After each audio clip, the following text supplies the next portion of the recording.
जैसा कि last episode में हमने देखा, बायरू केआर की सारी बातें सुन लेती है। केआर की बातें सुनने के बाद वो फैसला लेती है कि वो लेताओ को युंगची में नहीं आने देगी एंड वो चुपचाप वहाँ से निकल जाती है। जैसे ही बायरू वहाँ से निकलती है, वहाँ का बाहर खड़ा हुआ गार्ड कहता है, योर हाइनेस, आपने इतनी जल्दी फूड को सर्व कर दिया। लेकिन बायरू कोई जवाब नहीं देती है एंड वहाँ से चली जाती है। तभी वो गार्ड कहता है कि आजकल इन रईस जादू को क्या हो गया है।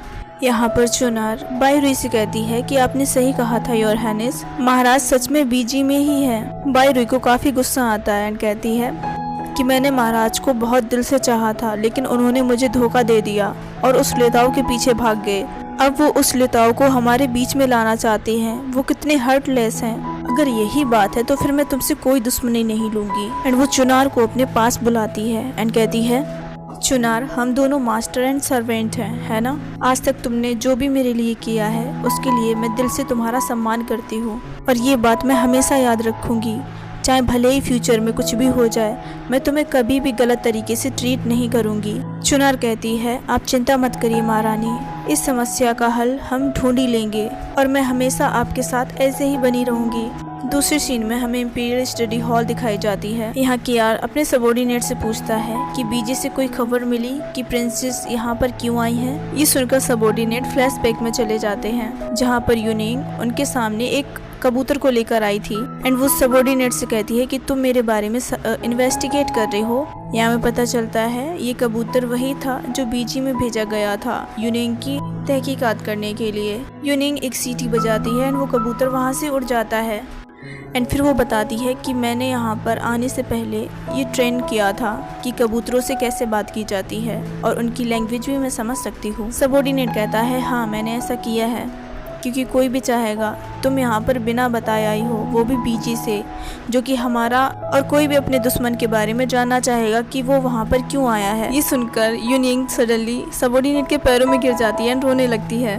वो कहती है, xiao xuan जी, मुझे पता है अगर मैं तुम्हें अपनी स्टोरी के बारे में भी बताऊंगी फिर भी तुम मुझ पर बिलीव नहीं करोगे, लेकिन मैं और कर भी क्या सकती थी।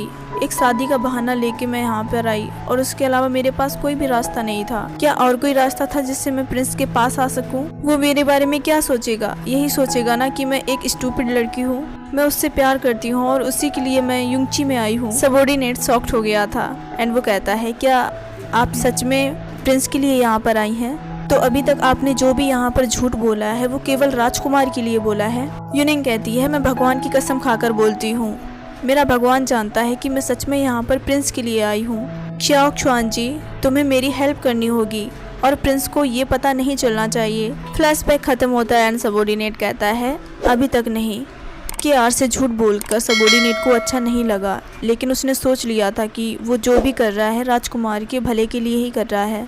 केआर कहता है कि मैं अपने फादर के लिए पर्सनली एक लेटर लिखूंगा। मैं जानना चाहता हूँ कि बीजी में अभी क्या चल रहा है। एंड वो सबॉर्डिनेट से पूछता है कि इस टाइम यूनिंग क्या कर रही है। काफ़ी टाइम से मैंने उसको देखा नहीं है और ना ही वो मुझसे मिलने के लिए आई है। अब रात हो चुकी थी। यहाँ हमें सीन रॉयल गार्डन की दिखाई जाती है। रॉयल गार्डन में यूनिंग कुछ मेट से बात कर रही थी। तभी वहाँ पर केआर आ जाता है। वो कहता है, यूनिंग तुम यहाँ पर क्या कर रही हो? यूनिंग कहती है, ओह राजकुमार, मैं यहाँ पर इन मेट के पास आई थी। ये लोग यहाँ पर कंदील बना रही हैं, तो मैं इनसे पूछ रही थी कंदील कैसे बनाई जाती है। केआर वहाँ पर जैसे ही जाता है वो मेट वहाँ पर ग्रीटिंग करती हैं। केआर सडनली उन लोगों को खड़ा करता है एंड बोलता है कि तुम लोग जो भी कर रहे थे वो करो, ऐसा मत सोचना कि मैं यहाँ पर हूँ। उसके बाद सभी अपना अपना काम करने लगते हैं एंड फिर वो मेड यूनिंग को कंदील बनाना सिखाने लगती हैं। जिस तरीके से वो लोग बता रही थी वैसे ही यूनिंग कंदील को रेडी कर रही थी। थोड़ी देर बाद ही यूनिंग कंदील को बनाकर रेडी कर देती है। यूनिंग ने काफ़ी कम टाइम में कंदील को बनाना सीख लिया था। ये देखकर केआर यूनिंग से कहता है कि ये अच्छी बात है, तुम तो सच में बहुत तेज़ हो। फिर केआर यूनिंग को बताता है कि ये जो कंदील हमने बनाई है वो रात के समय ही ऊपर आसमान में छोड़ी जाती हैं। जैसे ही रात हो जाएगी तब हम इसे आसमान में छोड़ेंगे। यूनिंग कहती है, हाँ अब कंदील को आसमान में छोड़ने का टाइम आ गया था। केआर एंड यूनिंग दोनों इंपीरियल गार्डन में थे।